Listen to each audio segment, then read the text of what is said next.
മത്സരത്തിന്റെ അവസാന ഘട്ടങ്ങളിലാണ് ക്രൊയേഷ്യൻ ജനങ്ങളിലേക്ക് ആ ഉജ്ജ്വല പ്രഹരം എടുക്കുന്നത്. എന്നിട്ട് അവരിങ്ങനെ പറഞ്ഞു, ആരൊക്കെ വന്നാലും ഇത് നേടാനാണ്, കാരണം ഇത് നിങ്ങളുടെ അവസാന പോരാട്ടം.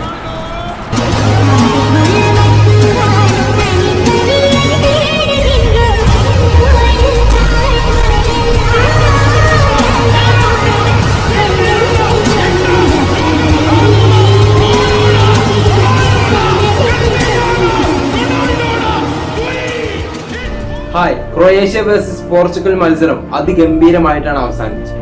ഈ ഒരു മത്സരത്തിൽ കൂടുതലായിട്ട് ഡൊമിനേറ്റ് ചെയ്ത് കളിച്ചത് ക്രൊയേഷ്യ തന്നെയാണ്. ഫസ്റ്റ് ഹാഫിൽ കാര്യമായിട്ട് ഒന്നും സംഭവിച്ചിട്ടില്ല. പക്ഷെ സെക്കൻഡ് ഹാഫിന്റെ 53-ാം മിനിറ്റിലാണ് ഇവാൻ പാരിസിച്ച് ക്രൊയേഷ്യക്കായിട്ട് ഗോൾ നേടുന്നത്. പിന്നെ ക്രൊയേഷ്യ ഉടനെ ഗോൾ അടിച്ചു, പക്ഷെ അതൊക്കെ ഓഫ് സൈഡിൽ കുടുങ്ങി. അതേപടി തിരിച്ചും ആവർത്തിച്ചു. അതായത് റൊണാൾഡോയും ഗോൾ അടിച്ചു, അതും ഓഫ് സൈഡ്.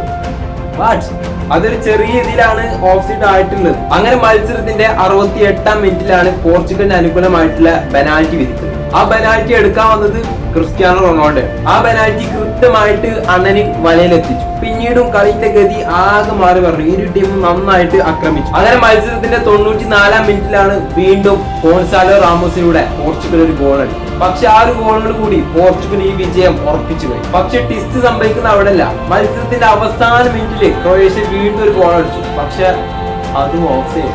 എന്തായാലും ഈ ഒരു വീഡിയോയെ കുറിച്ച് ഇത്രയൊക്കെ തന്നെ പറയാം. അപ്പോൾ വീഡിയോ ഇഷ്ടപ്പെട്ടാൽ ലൈക്ക് ചെയ്യുക, സബ്സ്ക്രൈബ് ചെയ്യുക. ഇപ്പോൾ നാളെ അർജന്റീനയുടെ മത്സരമുണ്ട്. അപ്പോൾ എന്തായാലും അതിന്റെ വീഡിയോ ആയിട്ട് വരാൻ ശ്രമിക്കാം. അപ്പോൾ എല്ലാവർക്കും ഗുഡ് ബൈ.